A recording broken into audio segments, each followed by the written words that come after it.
जिला collector madam से मिले, क्या मांग है? बाड़मेर जिले के अंदर बिजली, विशेषकर किसानों को कृषि बिजली के हालात बड़ी गंभीर हो चुके हैं। पेयजल के संदर्भ में भी मोहनगढ़ बाड़मेर लिफ्ट कैनाल की भी स्थितियां आज गंभीर स्थिति में आ चुकी है।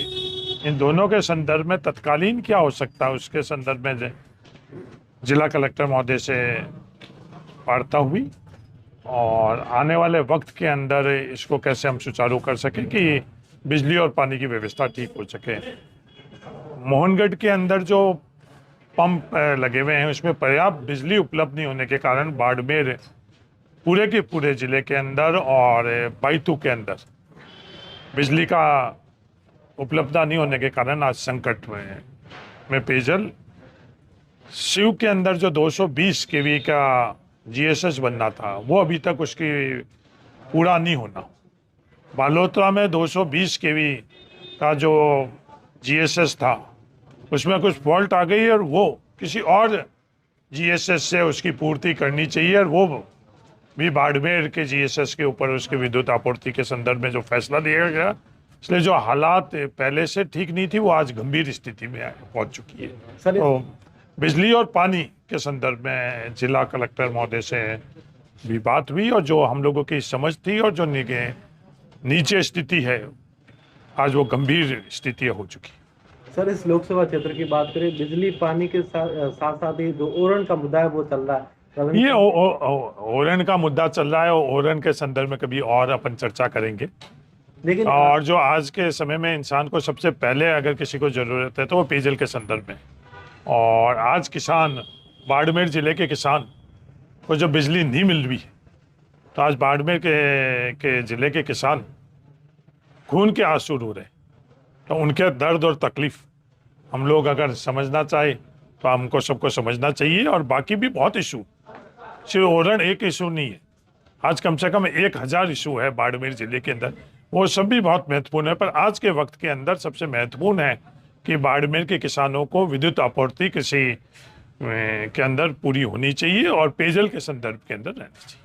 सर, ओरण को लेकर एक बहुत बड़ा आंदोलन चल रहा है पिछले कई दिनों से लगातार। और ये आंदोलन अलग अलग चीज है। ओरण के संदर्भ में एक ही बात आपको साझा करता हूँ, उसमें समझना चाहिए।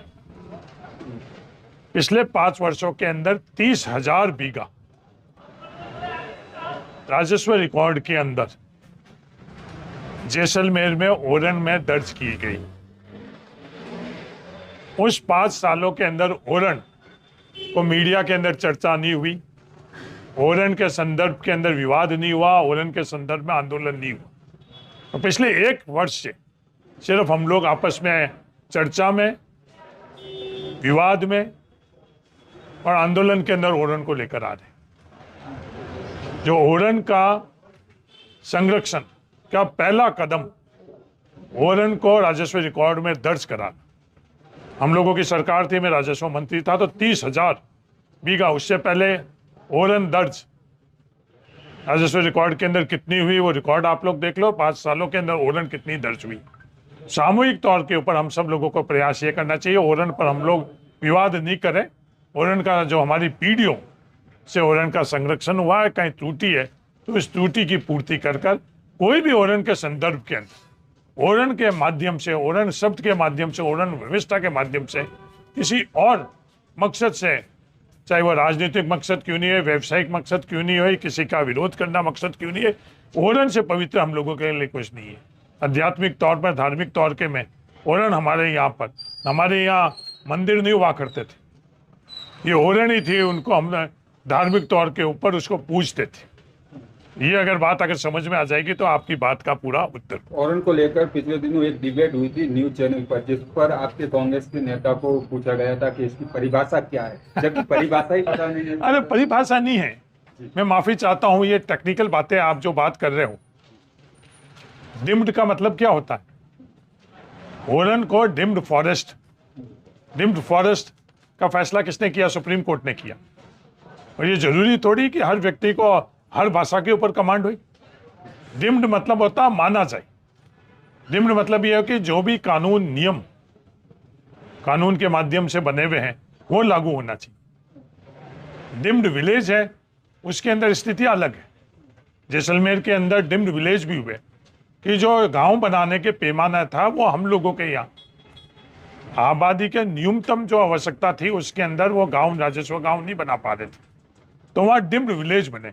डिम्ड विलेज के अंदर पूरा का पूरा अधिकार नहीं मिल रहे जो एक राजस्व गांव के अधिकार है वो, पर डिम्ड फॉरेस्ट के अंदर क्या चीज़ है। तो कोई भी महाज्ञानी है तो उनको ये टेक्निकल तौर के ऊपर है, ये हम लोगों की भावनाओं से जुड़े हुए, इसमें अपने टेक्निकल तौर पर दबदबा नहीं, कैसे हम लोग संरक्षण कर सके और सामूहिक तौर के ऊपर संरक्षण कर सके, ये हमारी सबकी जिम्मेवारी पड़ती है। क्योंकि राजनीतिक एजेंडा नहीं है ओरन, पीढ़ियों से हम लोगों के इस विषम परिस्थिति में ओरन ने हमारा साथ दिया। सर जो थप्पड़ कांड, एसडीएम थप्पड़ कांड, इसमें आप भली बात की बड़ी थी, तो उसको लेकर हनुमान बेनीवाल का जो बयान आया कि इसको एक नहीं दो थप्पड़ पड़नी चाहिए, इसको ये उनकी सोच है, अपनी अपनी सोच है। इस लोकतांत्रिक व्यवस्था के अंदर, संविधान के अंदर थप्पड़ का किसी को अधिकार नहीं। अब संवैधानिक जो आपको अधिकार है उसका उपयोग कर कर आप जनप्रतिनिधि के तौर के ऊपर आप दिशा दो समाज को, या जो संवैधानिक अधिकार नहीं है उसके माध्यम से अराजकता फैलाओ, ये अलग अलग व्यक्ति का अपना अपना सोच है। थप्पड़ का कहीं भी स्थान नहीं। अगर कोई गलत कर रहा है तो प्रावधान है। कई अधिकारी को नौकरी से भी बर्खास्ती हुई है इस देश के अंदर, गलत कर रहा है तो उस माध्यम से उनके खिलाफ कार्रवाई होनी चाहिए। सर पिछले दिनों जो है जोधपुर में अनीता चौधरी हत्या मामले में 6 टुकड़े कर दिए गए थे, लेकिन उस पर आपका क्या कमेंट है? नहीं, मैंने अनीता चौधरी हत्याकांड के अंदर उस वक्त सभी सीट पुलिस अधिकारियों से बात करी और निष्पक्ष तौर पर उसकी जांच होनी चाहिए। जांच होकर जो भी दोषी उसके खिलाफ कार्रवाई होनी चाहिए।